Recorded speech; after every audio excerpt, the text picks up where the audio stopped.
Muy buenas tardes, hermanos. Espero que esto esté en vivo.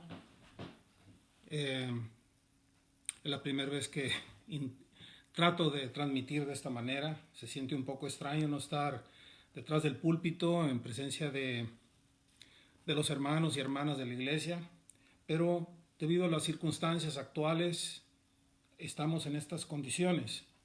Y quisiera compartir con ustedes, antes de entrar en nuestro estudio de Zacarías capítulo 2 y 3, que el tema es restauración física y espiritual, quisiera compartir un versículo que he utilizado en muchas ocasiones, tanto en consejería bíblica como en mi vida personal, en mis devocionales, en situaciones de angustia y de dificultades, porque todos las tenemos. Y es un versículo del libro de Isaías, capítulo 41, versículo 10, que nos dice lo siguiente: no temas, porque yo estoy contigo. No desmayes, porque yo soy tu Dios, que te esfuerzo. Siempre te ayudaré, siempre te sustentaré con la diestra de mi justicia. Hermanos, parte de la razón por la cual debemos estar en las Escrituras continuamente es porque nos predicamos la palabra de Dios a nosotros mismos. Y ahorita el mundo está pasando por una situación difícil, hermanos, y consecuentemente tenemos que enfocar nuestra vista y nuestra atención donde verdaderamente cuenta, y eso es en nuestro Señor Jesucristo. Quiero dar gracias a personas que nos están escuchando de diferentes partes, no solamente de México, sino hasta de Brasil. Hay un hermano pastor que está observando este programa. Espero no quedarles mal. Finalmente, echa sobre Jehová tu carga y Él te sustentará. No te dejará para siempre caído al justo. Vamos pues a confiar en nuestro Señor de que Él nos va a sacar adelante, nos va a liberar de esta situación.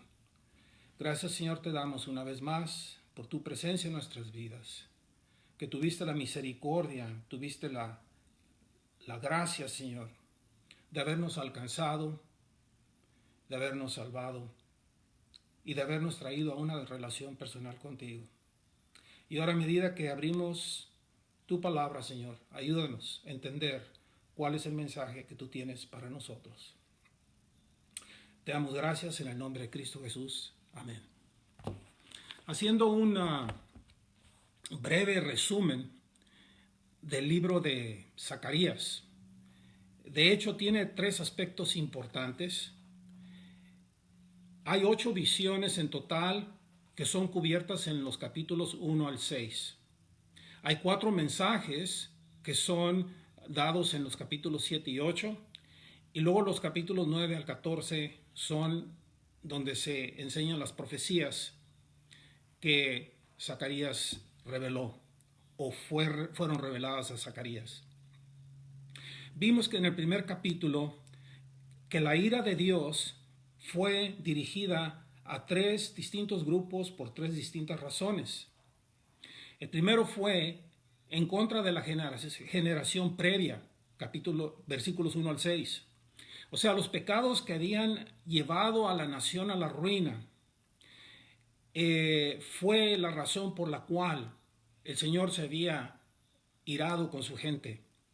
Y el pecado tiene una tendencia de seguirnos, de acecharnos y finalmente vencernos. Algo así como si fuera una bestia salvaje que va detrás de su presa, mas siempre es el tiempo de arrepentimiento. La gracia de Dios nos permite arrepentirnos en cualquier momento y llegar a resolver y rendir cuentas con Él. El siguiente grupo sobre el cual la ira de Dios estaba manifestando era la generación presente. En el versículo 12 del primer capítulo, durante 70 años la nación había sido cautiva y había sido expuesta a la ira de Dios, pero ahora había llegado el tiempo en que Dios mostraría su misericordia. Su disciplina había alcanzado su propósito y ahora empezaría a sanar y restaurar a su pueblo. Y finalmente El tercer grupo, esas naciones ensimismadas, como todas las naciones. De los versículos 7 al 21. Vemos ahí que los ángeles de Dios estaban patrullando la tierra y obraban en favor de su pueblo. Hasta la fecha, fíjense en Hebreos 1, versículo 14 nos dice: ¿acaso no son todos espíritus servidores enviados para ministrar a favor de los que han de heredar la salvación? Y vemos aquí que las naciones estaban en paz, mas Israel se encontraba en dificultades. Cuando Dios usó estas naciones para castigar a Israel, estas se habían excedido en la crueldad en contra de los judíos, y ahora Dios les retribuiría por sus acciones contra su pueblo. Y esa visión de los cuernos, que son símbolos de poder, ahora Dios los iba a quebrar de esas naciones. El remanente débil que trabajaba en el templo seguramente fueron alentados y fueron animados grandemente con la promesa de la misericordia de Dios y la ayuda de Dios que están en los versículos 14 al 17 del primer capítulo. Muy bien, la pregunta de todo esto es: en tu vida actualmente, ¿estás clamando a Dios conforme a sus promesas? Y muchos hermanos no claman a Dios, no conocen las promesas de Dios, porque no pasan el tiempo necesario en las Escrituras para ver lo que Dios nos ofrece. Yo los animo y los aliento, hermanos, a leer sus Biblias, a meditar la palabra de Dios, a escudriñar la palabra de Dios, para que vean ustedes las promesas preciosas y grandísimas de Dios, lo que Él es, conocerle a Él, y nuestra confianza en Él aumenta a medida que más le conocemos. Vemos pues que en el primer capítulo hubo dos visiones. La primera fue la visión de los caballos y la segunda fue la de los cuernos y de los carpinteros. No vamos a entrar en detalle porque eso ya se estudió la semana pasada. El día de hoy vamos a ver el capítulo 2 y 3. Hay dos visiones. En el capítulo 2 es la visión del varón que mide a Jerusalén. La segunda es en el capítulo 3, que es la visión del alto sacerdote y el renuevo. Un título que se le puede dar al capítulo 2 es: Dios restaurará a su pueblo. Y la visión del varón con el cordel de medir abarca los 13 versículos de ese capítulo. Esta visión magnífica presenta el plan divino de Dios. Habla de la restauración y de la expansión de Jerusalén. El crecimiento de las ciudades sería increíble, siendo el crecimiento deseado y grato lo que se estaba profetizando. Y además contarán con la presencia del Mesías en medio de ellos. Esto se cumplirá en realidad en el milenio, pero se cumplió parcialmente en el tiempo de los días de Zacarías. De tal manera que las tres visiones hasta ahorita indican claramente el plan de Dios para su pueblo, que incluía la restauración física de esa nación, incluyendo la que estamos viendo en este capítulo. Vemos pues que el remanente que había regresado a Judá tenía en mente el restablecer el templo, reconstruir y restaurar la ciudad y la nación. Pero su trabajo era difícil, extremadamente difícil. Y en esta visión lo que Dios hace es reasegurar al pueblo que Él había planeado un futuro glorioso, un futuro honorable para ellos y para su ciudad cuando Él vendría a habitar con ellos. La visión la tenemos en los primeros 5 versículos y vamos a leer del texto de Jeremías capítulo 2, versículo 1 al 5, que dice: Alcé después mis ojos y miré. He aquí un varón que tenía en su mano un cordel de medir. Y le dije: ¿a dónde vas? Y él me respondió: a medir a Jerusalén, para ver cuánto es su anchura y cuánto su longitud. Y he aquí, salía aquel ángel que hablaba conmigo, y otro ángel le salió al encuentro y le dijo: Corre, habla a este joven diciendo, sin muros será habitada Jerusalén, a causa de la multitud de hombres y de ganado en medio de ella. Yo seré para ella, dice Jehová, muro de fuego alrededor, y para gloria estaré en medio de ella. En esta visión que ve Zacarías, este hombre con el cordel de medir, hay una serie de intercambios ahí entre dos ángeles y él en esa plática. Vemos que este hombre salió a medir las dimensiones de Jerusalén. En este momento se relata una plática pues angelical al salir este varón, en el que él se encuentra con otro ángel y le instruye que corriera a informarle al joven, en este caso Zacarías, lo que el futuro sería para la ciudad de Jerusalén. Y el mensaje era que no se preocupara de las dimensiones de Jerusalén, ya que éstas serían rebasadas. O sea, que le confirma que Jerusalén sería reconstruida y rebasaría el espacio indicado de los límites territoriales. Además, el Señor se compromete a proveer la seguridad para la ciudad sin muros y promete habitar con ellos de nuevo. Es evidente que este varón, con el cordel de medir, era nuestro Señor Jesucristo, conocido como el ángel del Señor, el Mesías de Israel. Todos los políticos, jefes de Estado, naciones, pueden discutir, pueden debatir, pero quien tiene la última palabra es nuestro Señor Jesucristo.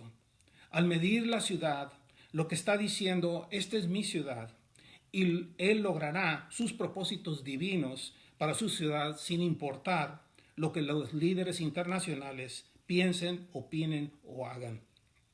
Esto habla pues de un futuro glorioso en el cual la ciudad tendrá tal crecimiento que no tendrá necesidad de muros, ya que su población será enorme y Dios será un muro de fuego protector alrededor de su pueblo. Esto nos recuerda las palabras de Isaías cuando dice en el capítulo 54 lo siguiente.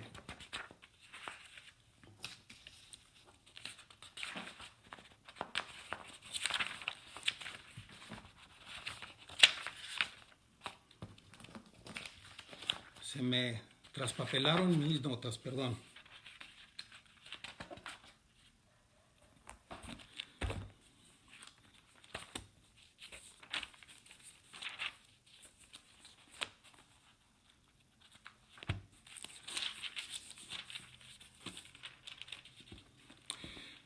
Capítulo 55, 54, 1 al 5. Dice, regocíjate, oh estéril, la que no daba a luz. Levanta canción de voces de júbilo, la que nunca estuvo de parto. Porque más son los hijos de la desamparada que los de la casada, ha dicho Jehová. Ensancha el sitio de tu tienda, las cortinas de tus habitaciones sean extendidas. No seas escasa, alarga tus cuerdas y refuerza tus estacas, porque te extenderás a la mano derecha y a la mano izquierda, y tu descendencia heredará las naciones, habitará las ciudades asoladas. No temas, pues no serás confundida, no te avergüences, porque no serás afrentada, sino que te olvidarás de la vergüenza de tu juventud y de la afrenta de tu viudez. No tendrás más memoria, porque tu marido es tu hacedor, Jehová de los ejércitos es su nombre, y tu Redentor, el Santo de Israel, Dios de toda la tierra, será llamado. Vemos aquí entonces que estos ángeles estaban transmitiendo un mensaje de esperanza al pueblo judío. El ángel del Señor es una prefiguración de Cristo en el Antiguo Testamento y a menudo se refiere al Mesías como el ángel del Señor. Este mismo ángel sería el que después, el Hijo de Dios, se encarnaría como Jesucristo y moriría por los pecados del mundo para poder reconciliar consigo mismo a su pueblo. Vemos pues que en estos versículos de Zacarías 2, 1 al 5, presentan pues la visión de estos ángeles. Luego continúa en el versículo 6 diciendo, huid de la tierra del norte, dice Jehová, por los cuatro vientos de los cielos os esparcí, dice Jehová. Oh Sión, la que moras con la hija de Babilonia, escápate. O sea, le da un indicativo al pueblo judío que aún se encontraba en Babilonia, que saliera de allí y regresara, porque ahora vendría el juicio contra la nación de Babilonia, que había sido tan cruel y tan despiadada con los judíos. Versículo 8 dice, porque así ha dicho Jehová de los ejércitos, tras la gloria me enviará a las naciones y los despojaré, porque el que os toca, toca la niña de su ojo. O sea, ahora Dios iba a retribuirle a esas naciones que habían cruelmente tratado a Israel por su crueldad, porque habían tocado lo más preciado que él tenía, que es su pueblo, y lo compara a la niña de su ojo, una área muy, muy delicada del cuerpo, que es la que observa y capta y ve, y es algo que uno protege continuamente de cualquier polvo, de cualquier situación que pueda irritar aquello. Dice aquí, porque he aquí yo, versículo 9, porque he aquí yo alzo mi mano sobre ellos y serán despojo a sus siervos y sabréis que Jehová de los ejércitos me envió. Canta y alégrate, hija de Sión, porque he aquí vengo y moraré en medio de ti, ha dicho Jehová. O sea, el júbilo, la alegría, el gozo que esto debía y causó en los corazones de los judíos, los motivó a cantar. Y sin embargo, fíjense ustedes lo que en el versículo 13 dice de este capítulo: calle toda carne delante de Jehová, porque él se ha levantado de su santa morada. Aquí habla de dos cosas, quizás más, pero una es que callara todo el mundo porque Dios estaba a punto de hacer cosas maravillosas. Y por otro lado, este mensaje aplicaba a esas naciones que habían oprimido a su pueblo, porque ahora venía la ira de Dios sobre esas naciones que habían sido tan crueles. Volviendo al texto, dice, versículo 11, y se unirán muchas naciones a Jehová en aquel día y me serán por pueblo y moraré entre medio de ellos. Entonces conocerás que Jehová de los ejércitos me ha enviado a ti. Aquí está hablando pues, en ese tiempo futuro en que de todas las naciones, los gentiles, los paganos, iban a convertirse al Señor, iban a llegar a Cristo y se iban a unir al pueblo de Dios. Y ustedes en todo esto podrán decir, bueno, ¿acaso Dios ya hizo a un lado a Israel de alguna manera? De ninguna manera, sino que todas las cosas que han sucedido son por un propósito y plan que Dios tiene, que había la necesidad de incluir a los gentiles en esta obra redentora, que tenían una misión, un ministerio misionero, los judíos, que cumplir, de alcanzar las naciones, porque la promesa que le dio Abraham en el libro de Génesis, en el capítulo 12, desde entonces le dijo que él sería una bendición para todas las naciones. El templo, cuando lo construyó Salomón, iba a ser para la oración de todas las naciones. O sea que la corte de los gentiles era para todos los que quisieran ir a orar allí. Pero habían fallado los judíos tremendamente. Pero Dios no ha terminado con ellos, porque en Romanos capítulo 11, versículo 1 y 2 nos dice lo siguiente: por tanto, pregunto, ¿acaso rechazó Dios a su pueblo? De ninguna manera, porque yo mismo soy israelita, dice Pablo, de la descendencia de Abraham, de la tribu de Benjamín. Dios no rechazó a su pueblo, al cual conoció de antemano.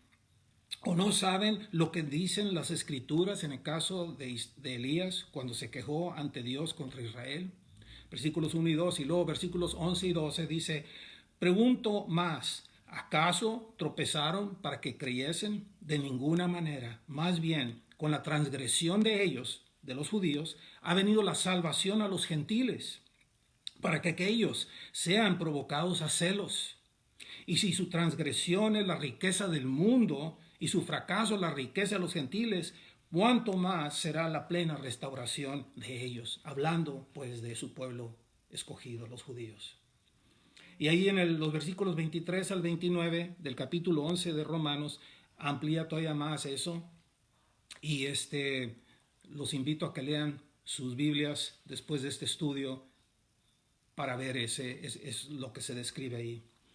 Finalmente, el versículo 13, pues, le advierte a toda carne que calle y sea reverente, porque Dios está en el proceso de hacer una gran obra, y al mismo tiempo venía el juicio de la ira de Dios sobre los países gentiles que habían oprimido a su pueblo. Vemos pues en el segundo capítulo del libro de Zacarías la visión de ese hombre que estaba midiendo Jerusalén y lo que le revela. De tal manera que las dos visiones del primer capítulo y la tercera en el segundo capítulo hablan de la restauración física del pueblo judío, de la nación judía. Y a partir ahora en el capítulo 3, con la visión que hay ahí, donde habla de la purificación de Josué, ahora habla de la restauración espiritual del pueblo judío y, por ende, la restauración espiritual de nosotros los gentiles. Podemos, pues, en base a estos versículos que acabamos de ver, hacernos dos preguntas. La primera es compuesta de varias preguntas. ¿Qué se puede esperar de Israel en la actualidad? ¿Hay algún plan divino para su futuro? ¿Dios los ama? ¿Los habrá abandonado? Ya contestamos eso con las escrituras de Romanos 11, 1 y 2 y 11 y 12. La segunda pregunta es, ¿qué tendrán que ver estas promesas con nosotros hoy? Aunque estas promesas no son dirigidas a la iglesia, lo que muestran es el interés de Dios por su pueblo, aún más allá de la salvación eterna. O sea, el interés de Dios no se limita solamente a la salvación, sino que Él se interesa en el estado actual de sus hijos. Y es por eso que al principio, antes de este estudio, les leí ese versículo de Isaías que dice, no temas, no desmayes, yo estoy contigo, soy tu Dios, yo te sostengo, yo te fortalezco. Dame tus cargas, yo te voy a sostener, yo te voy a fortalecer. Esa es la actitud de Dios continuamente con respecto a sus hijos.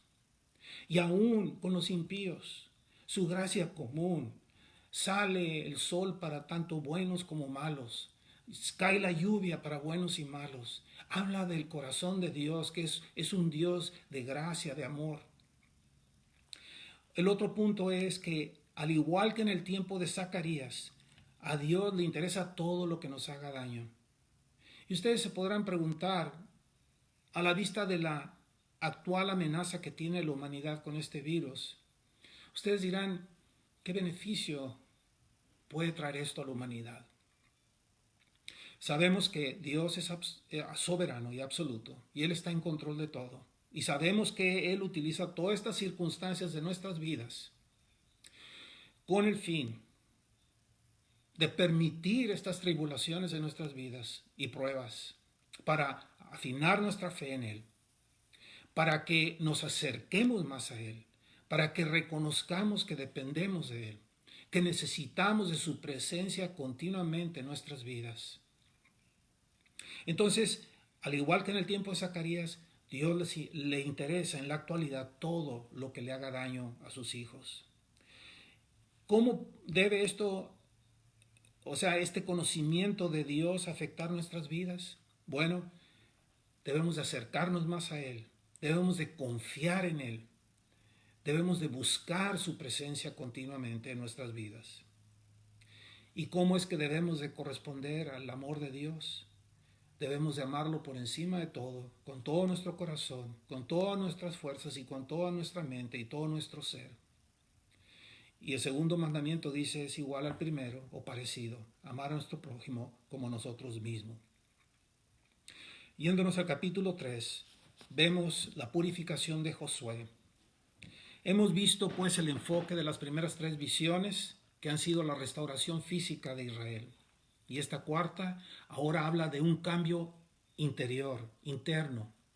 Esto es la transformación del corazón humano que solo Dios puede hacer. Solo Dios puede efectuar esa transformación del corazón humano. Al hacer esto, Dios nos permite gozar de sus bendiciones. Esta obra divina en regenerar espiritualmente a Israel y a los creyentes es por medio de la gracia de Dios. En el proceso, Dios nos quita nuestras vestiduras sucias, calla los ataques del acusador y nos provee de nueva ropa. Es por la obra de Dios que la nación será purificada y restaurada a su posición de privilegio que Dios desea para sus hijos, para su pueblo. Y vemos en este tercer capítulo la purificación de Josué, el sumo sacerdote, es representativa de la limpieza de la nación entera. Es la restauración de la nación sacerdotal que Dios estableció delante de todas las naciones. Y esto ilustra esa restauración, esa redención completa de Israel y de su pueblo. Fíjense ustedes en las palabras de Pedro. Ahora quienes estamos en Cristo, nos dice lo siguiente en 1 de Pedro 2, versículos 9 al 10. Pero ustedes, linaje escogido, real sacerdocio, nación santa, pueblo adquirido, para que anuncien las virtudes de aquel que los ha llamado de las tinieblas a su luz admirable. Ustedes en el tiempo pasado no eran pueblo, pero ahora son pueblo de Dios.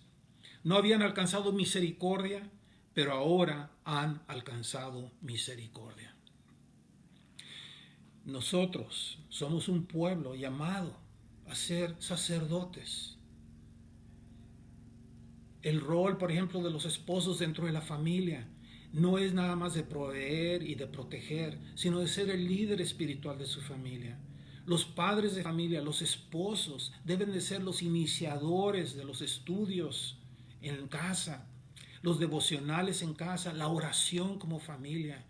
Muchas familias se privan, se roban la bendición de poder sentarse los esposos, la esposa y el esposo, y orar ante Dios y darles ejemplo a los hijos, permitirles, darles un legado, un ejemplo a seguir. Cuando los hijos ven que sus padres se someten a Dios, que sus padres aman a Dios, que sus padres tienen reverencia, temor de Dios, porque aman a Dios como un padre. Ese es el mejor legado que ustedes como padres pueden dejarle a sus hijos. Vemos pues en el tercer capítulo la visión, que son los primeros 7 versículos. Y esta visión implica 3 cosas. Vemos el juicio de Josué en los versículos 1 al 3. Luego vemos la transformación de Josué, versículos 4 y 5. Y luego la exhortación de Josué, versículos 6 y 7. Leyendo los 3 primeros versículos dice lo siguiente. Me mostró al sumo sacerdote Josué, el cual estaba delante del ángel de Jehová, y Satanás estaba a su mano derecha para acusarle. Y dijo Jehová a Satanás, Jehová te reprenda, oh Satanás, Jehová que ha escogido a Jerusalén te reprenda. ¿No es este un tizón arrebatado del incendio? Y Josué estaba vestido de vestiduras viles y estaba delante del ángel. Es interesante ver esto. Es una escena que nos ilustra estos versículos. Algo así como si fuera un juicio en una corte. El ángel del Señor es el juez y no es nadie menos que nuestro Señor Jesucristo en una prefiguración en el Antiguo Testamento. Se encuentra el fiscal, el acusador, quien es Satanás. De hecho, en el hebreo la palabra satanizar significa acusar. Josué está en representación de la nación de Israel. Entonces aquí el ángel de Dios tiene todo el derecho de juzgar al pueblo. Sin embargo, reprendió a Satanás. No le permitió destruir a su pueblo, porque este ángel iba a morir en una cruz por ese pueblo y por nosotros, los que hemos sido injertados a ese olivo que es Israel. Satanás, el padre de mentiras, constantemente acusa, constantemente trata de atraparnos y desviarnos. Fíjense, siglos después, en su ministerio, nuestro Señor Jesucristo en una ocasión tuvo un intercambio con los fariseos, con los líderes religiosos, y les dijo lo siguiente: ustedes son de su padre el diablo y quieren satisfacer los deseos de su padre. Él era homicida desde el principio y no se basaba en la verdad, porque no hay verdad en él. Cuando habla mentira, de lo suyo habla, porque es mentiroso y padre de mentira. Juan 8:44. O sea, la cuestión aquí es de ninguna manera confundirnos, hermanos, en cuanto a quiénes somos en Cristo. Lo importante aquí es que quienes hemos sido salvos por gracia, quienes nos persiguió y nos encontró y nos rendimos a Él, que ahora somos sus hijos, ninguna condenación hay en nosotros ya. Y hay un texto muy importante del capítulo 8 de Romanos, versículos 31 al 35, que nos dice lo siguiente: ¿qué pues diremos frente a estas cosas? Si Dios es por nosotros, ¿quién contra nosotros? El que no eximió ni a su propio Hijo, sino que lo entregó por todos nosotros, ¿cómo no nos dará gratuitamente también con Él todas las cosas? ¿Quién acusará a los escogidos de Dios? El que justifica es Dios. ¿Quién es el que condenará? Cristo es el que murió, más aún es el que también resucitó, quien además está a la diestra de Dios y que también intercede por nosotros. Versículo 35. ¿Quién nos separará del amor de Cristo? ¿Tribulación o angustia o persecución o hambre o desnudez o peligro o espada? No temas, estoy contigo, no desmayes, soy tu Dios, nos dice Isaías. Vemos pues una manera algo extraña de esta conversación del ángel del Señor, porque el texto dice lo siguiente: Jehová dijo, y luego posteriormente se identifica como Jehová, y luego dice Jehová te reprenda, refiriéndose a una tercera persona, lo cual es una forma extraña para expresarse a alguien.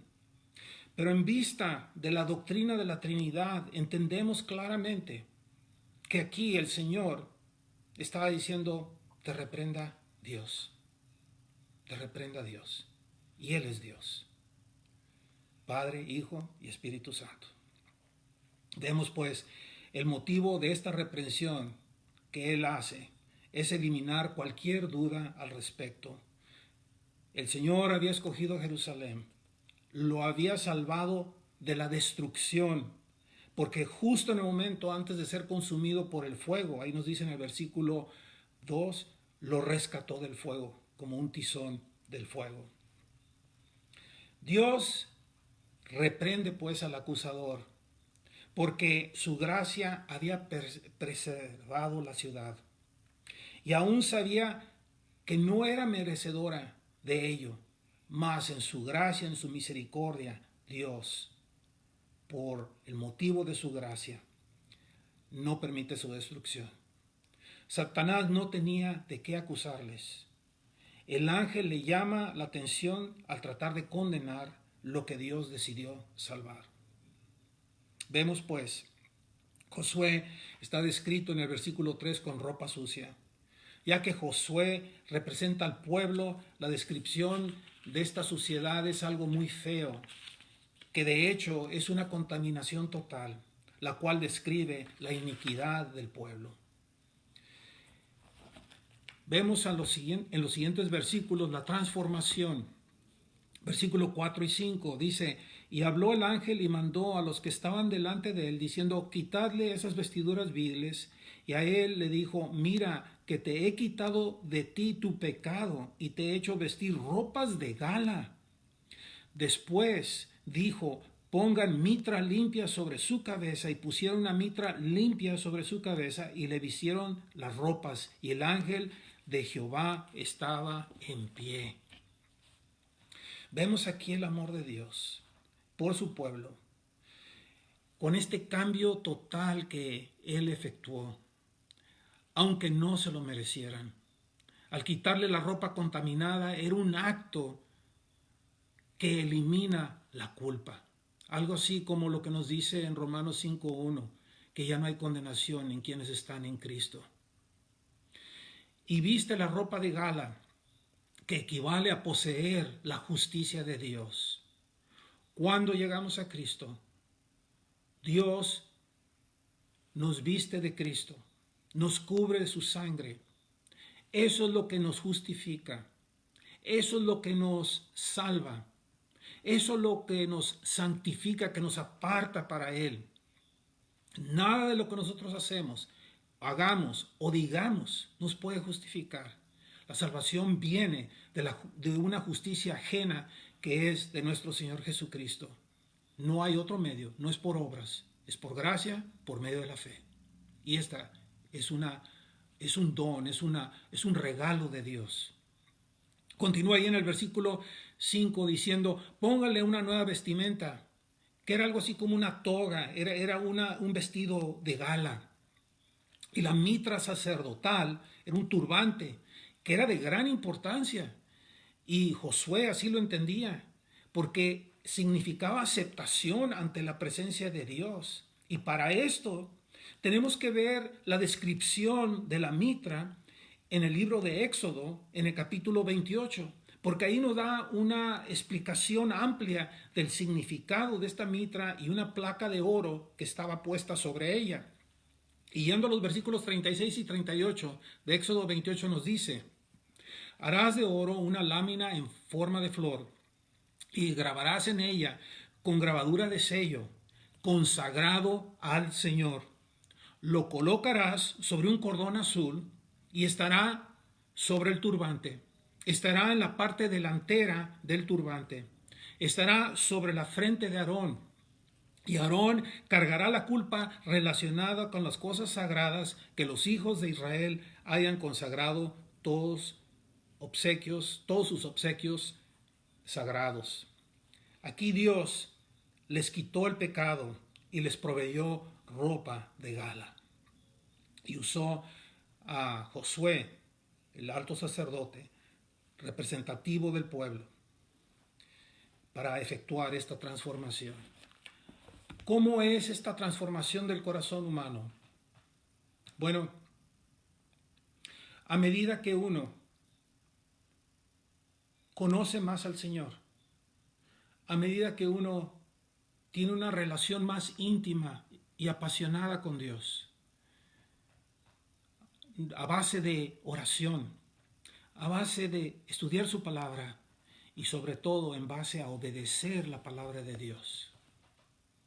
Porque podemos saber la palabra de Dios, mas no obedecerla. Y eso no nos constituye realmente hijos de Dios. La evidencia de que somos hijos de Dios es que vivimos una vida que quiere honrar y glorificar a Dios. Y vemos pues que Josué, representativo no solamente del sacerdocio, sino de la nación, habla de ese cambio, de esa transformación. Y a medida que uno tiene mayor intimidad con Dios, a medida que uno lo va conociendo mejor a través de sus escrituras, a medida que uno va siendo salvado de situaciones y dificultades en la vida, que vemos la fidelidad de Dios, que es continua la fidelidad de Dios, vemos el amor de Dios en nuestras vidas. Eso es el motivo que va transformando nuestros corazones, de un corazón de piedra, duro, que lo puede uno apretar, lo puede uno exprimir y nada hace. En cambio, un corazón de carne y de sangre es suave, es maleable, ha cedido a la voluntad de Dios en su vida. Y eso es amar a Dios, ceder a su voluntad en nuestras vidas. Versículos 6 y 7 habla de la exhortación. Leamos las escrituras. Versículo 6. Y el ángel de Jehová amonestó a Josué diciendo: Así dice Jehová de los ejércitos, si anduvieres por mis caminos y guardares mi ordenanza, también tú gobernarás mi casa, también guardarás mis atrios, y entre estos que aquí están te daré lugar. En base, de nuevo, a la gracia de Dios que le había mostrado a Josué, el ángel le advierte, le amonesta a Josué de recordar la importancia de la obediencia y como resultado de eso poder gozar de las bendiciones que Dios le ha prometido. Hermanos, esto nos recuerda las palabras que están en el Evangelio de Juan. En el capítulo 15, versículo 10, cuando el Señor dice: Si guardan mis mandamientos, permanecerán en mi amor, como yo también he guardado los mandamientos de mi Padre y permanezco en su amor. Vemos pues la secuencia hasta llegar a la exhortación, que es en estos versículos 6 y 7, la exhortación. Antes de que Dios le exija obediencia, fue necesario quitarle esas vestiduras sucias. El hombre natural no puede obedecer a Dios en su estado innato. No puede vivir una vida cristiana sin primero habérsele quitado las ropas sucias. Solamente quien ha sido regenerado, vuelve a nacer de nuevo por el Espíritu de Dios, puede entonces entender, puede obedecer y puede cumplir los requisitos que Dios exige de su pueblo redimido. El hombre en su estado natural no puede, porque todo esto es locura, no lo entiende. En Efesios nos dice, capítulo 4, versículos 22, 23, despójense del viejo hombre, renueven su mente, vístanse del nuevo hombre. Ese nuevo hombre es Cristo. Tenemos que buscar continuamente vestirnos de ese nuevo hombre, de renovar nuestra mente a base de aprender y estudiar y escudriñar las Santas Escrituras. Vemos pues que las condiciones de Dios que le presentó al sumo sacerdote eran de dos tipos en que él tenía que ser fiel. Uno, en cuanto a su vida personal, debería andar en los caminos del Señor. Eso no hay duda alguna. En cuanto al ministerio, debía cumplir cabalmente con lo que Dios le había ordenado. Si él era fiel en estas dos áreas, recibiría las promesas. En cuanto al ministerio, había dos promesas muy importantes. La primera era su autoridad sobre el templo. Dios le daría poder para gobernar en el santuario y el privilegio de cuidarlo. Y dos, le prometió acceso a la presencia del Señor. Recuerden que en el ritual, en la tradición del primer pacto, los sacerdotes entraban una vez al año en el Santo de los Santos, nada más una vez al año, y les ataban una cuerda en el pie y tenían unas campanitas en sus vestimentas. Por si entraba con pecado y moría, tenían manera de sacarlo con ese cordón. Dios le estaba dando ese privilegio de llegar ante la arca y tener ese privilegio. Poder tener comunión con Dios. A través del sacerdote, el pueblo podía acercarse a Dios. El resultado, por último, de esta obediencia en la vida y en el servicio a Dios, resultaría en tener autoridad tanto aquí en la tierra y entrada en la presencia de Dios. Vemos el siguiente punto, versículos 8 al 10, que habla de la venida del Mesías. Y vemos aquí, versículo 8, que dice: escucha pues ahora, Josué, sumo sacerdote, tú y tus amigos, que se sientan delante de ti, porque son varones simbólicos. Aquí yo traigo a mi siervo el renuevo, porque he aquí aquella piedra que puse delante de Josué. Sobre esta única piedra hay 7 ojos. He aquí yo grabaré su escultura, dice Jehová de los ejércitos, y quitaré el pecado de la tierra en un día.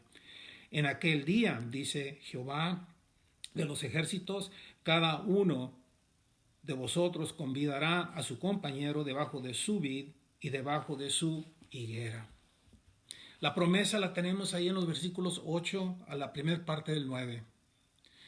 El carácter simbólico de Josué y de los demás sacerdotes delante del ángel era simplemente una confirmación de la promesa que Dios mandaría a su siervo, el renuevo, que habla el versículo 8.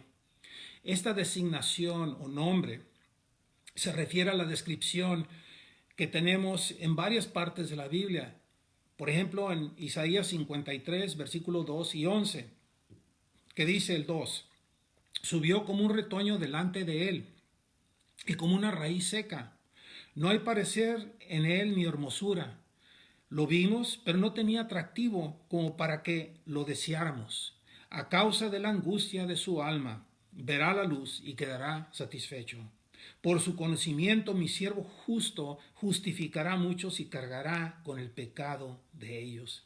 Y está hablando de nuestro Señor Jesucristo, ese capítulo 53, de lo que Él iba a tener que sufrir para poder dar su vida en rescate de muchos. Tenemos aquí una descripción, pues, de su sufrimiento. Cuando habla de mi siervo, es mencionado en Isaías 42:1. El renuevo es mencionado en Isaías 11:1, en Jeremías 23:5 y 6. Voy a leer ese pasaje de Jeremías que dice lo siguiente. Jeremías 23:5 y 6 dice, he aquí vienen días, dice el Señor, en que levantaré a David un retoño justo, reinará un rey que obrará con inteligencia y que practicará el derecho y la justicia en la tierra. En sus días será salvo Judá, e Israel habitará seguro. Este es el nombre con el cual será llamado, Señor justo, justicia nuestra. Vemos pues la descripción de una piedra que se refiere también al Mesías. Y hay 3 evidencias que el Mesías cumpliría esta profecía. El versículo 8 habla en el contexto del Mesías. Luego es mencionada la piedra, que es una designación común para describir al Mesías. Tenemos referencias en Génesis, en Salmos, en Mateo. En Salmo 118:22 dice, la piedra que desecharon los edificadores ha venido a ser la piedra principal del ángulo, y describe a nuestro Señor Jesucristo. Luego dice que esa piedra tenía 7 ojos. Estos ojos son instrumentos, pues, de aprendizaje, de observación. También 7 es representativo como algo de completo, de perfección, el número 7, lo cual también puede incluir el conocimiento de todas las cosas. Aquí en el capítulo 4, versículo 10, vuelve a repetir una descripción similar cuando dice, porque los que menospreciaron el día de las pequeñeces se alegrarán y verán la plomada en la mano de Zorobabel. Estos 7 son los ojos de Jehová que recorren toda la tierra. Y en Apocalipsis 5:6 habla de que de nuevo los 7 ojos, los 7 cuernos, los 7 espíritus de Dios que corren alrededor de la tierra. Y un versículo que me encanta citar muchas veces, no solamente en predicación, sino en consejería bíblica, cuando hablamos de nuestro admirable consejero Jesucristo, es Colosenses 2:3, que dice, en él están contenidos todos los tesoros de la sabiduría y del conocimiento.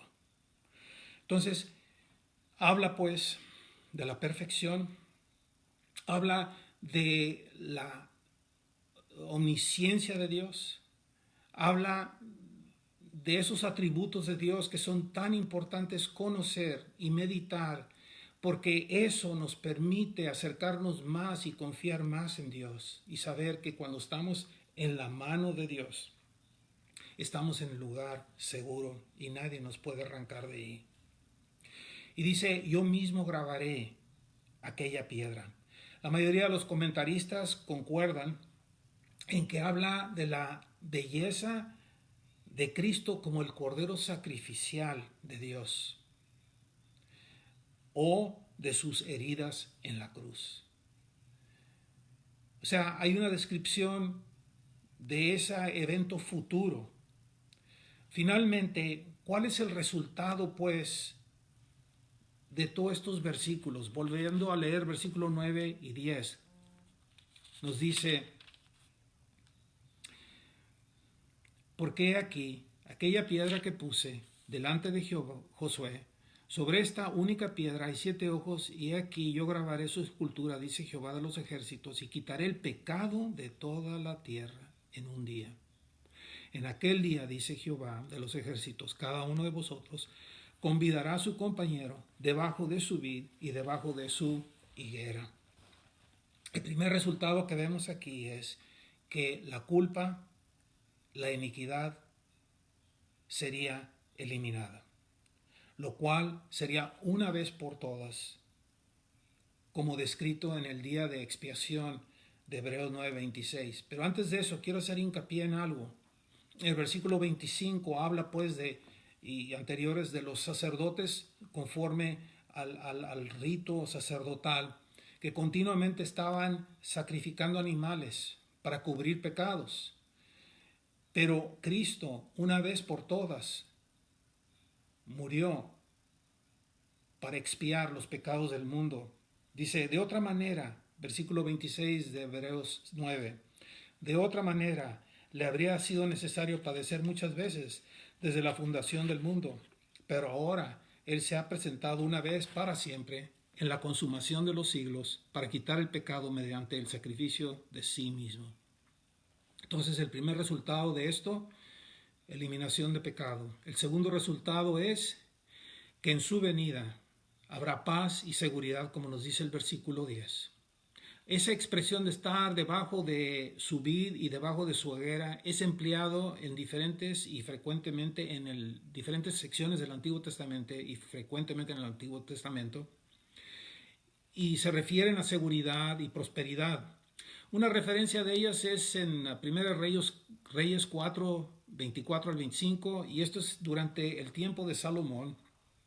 Y otra es descrita en Miqueas 4:4, que habla del reino milenial, que es a futuro. Dice, cada uno se sentará debajo de su vid y debajo de su higuera, y no habrá quien los amedrente, porque la boca del Señor de los ejércitos ha hablado. O sea, esta es la seguridad que tenemos con nuestro Señor, que hemos sido reconciliados porque Él pagó el precio de nuestros pecados, y que en Él, y por Él, y para Él, tenemos paz, tenemos seguridad. No quitemos nuestros ojos del autor y consumador de nuestra fe, porque el único lugar seguro en este universo es Cristo Jesús. Fuera de Él no hay salvación, fuera de Él no hay esperanza, fuera de Él no hay gloria. La vida eterna es conocer a Dios, conocer a Dios. Y lo conocemos en Cristo Jesús. En conclusión, este estudio de Zacarías 2 y 3 nos ha permitido ver una vez más la gracia de Dios. Los planes de Dios son de restaurar Israel físicamente y espiritualmente. Dios ha estado cumpliendo sus promesas a través de las páginas de la Biblia y de la historia. Un día, en un futuro quizás no muy lejano, vendrá a establecer su reino sobre la tierra. Y mientras tanto, ¿qué implica esto para nuestras vidas en la actualidad, en el aquí y en el ahora? Ya que Dios nos ha escogido y salvado por su gracia, por medio de la fe, somos responsables de vivir nuestras vidas en su voluntad revelada. En la cuarta visión de este capítulo 3, hemos visto lo siguiente. se demostró la deidad de Cristo en aquel ángel de Dios que se ha identificado como el Señor mismo. Versículos 6, 2, 6 y 7. Tenemos una ilustración en el Antiguo Testamento de la salvación por gracia que resulta en buenas obras. A pesar de la acusación de Satanás, Dios declara a Josué como alto sacerdote de Israel. Esto al indicar que sus ropas sucias fueron cambiadas por ropas de gala, versículos 3 y 4. Este acto simbólico demostraba que el Señor le había quitado la iniquidad y la culpabilidad de Josué. Tercero, el Señor ordena al hombre en andar en la voluntad de Dios a medida que cumplía como sacerdote y que en su vida personal debería mostrar haber sido elegido por Dios. Esta bella ilustración es de cómo debemos de responder a la gracia de Dios y nos escoge para ser hijos de Él. Al igual que Josué, rescatado del fuego, nosotros ya no estamos vestidos con injusticia, sino con la justicia que es por Cristo. Declarados justos, Romanos 5:1, redimidos por la sangre de Cristo, Efesios 1:7. Somos dignos de su llamado, Efesios 4:1. Y siendo conformados más y más a la imagen del Cordero de Dios, seremos presentados ante el Cordero en lino fino, limpio, brillante, puro y glorioso, como nos lo describe en Apocalipsis capítulo 19, versículos 7 al 8. Ese es el llamado que tenemos. Y Dios nos dice, anden como es digno en ese llamado. Efesios 4:1. Hermanos, yo los invito a que continuamente pensemos en términos de Lucas 9:23. Cuando el Señor les dijo a sus discípulos, ¿me quieren seguir? Niéguense a sí mismos, carguen su cruz diariamente y síganme.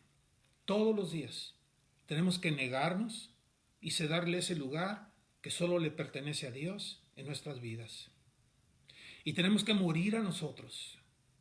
Tenemos que tener esa actitud de Pablo, que dice que juntamente con Cristo estoy crucificado, ya no vivo yo, sino Cristo vive en mí. Y lo que vivo en la carne lo vivo en la fe del Hijo de Dios, que me amó y se entregó por mí. Ese debe ser nuestro diario andar. Esa es de la única manera que podemos seguir a Cristo, negándonos, muriendo a nuestros anhelos y deseos y buscando la voluntad, buscando agradar a Dios, amar a Dios en nuestra obediencia a Él. Eso es lo que Dios quiere de nosotros. Hermanos, gracias por su atención. Oremos. Dios, te queremos glorificar y honrar con nuestras vidas, Señor. Pero necesitamos de ti inclusive para eso. Necesitamos que tú nos muestres el camino continuamente. Que tú nos des el poder por medio de tu Espíritu Santo para vivir una vida que te agrade, una vida que te glorifique y que te honre, Señor. Nuestro deseo más grande es conocerte. Y como nos dice el apóstol Juan, que aquel día estaremos frente a frente a ti, porque seremos semejantes a ti. Y esta esperanza nos debe de purificar en esta vida. Ayúdanos pues, Señor, a renovar nuestras mentes, a presentar nuestros cuerpos como un sacrificio vivo, santo y agradable en tu presencia, Señor. Transfórmanos y cámbianos, Señor, a la imagen y semejanza de tu Santo Hijo. Te damos gracias por el amor del Padre, por la gracia del Hijo y por la comunión que tenemos en tu Espíritu Santo, en el nombre de Cristo Jesús. Amén. Dios los bendiga, hermanos. Manténganse seguros, guarden la distancia. Este virus lo podemos combatir. Nosotros somos la primera línea de defensa. Y tenemos que hacer el esfuerzo por mantener limpio nuestras manos, nuestros hogares y proteger nuestras familias de este virus. Dios los bendiga y los cuide.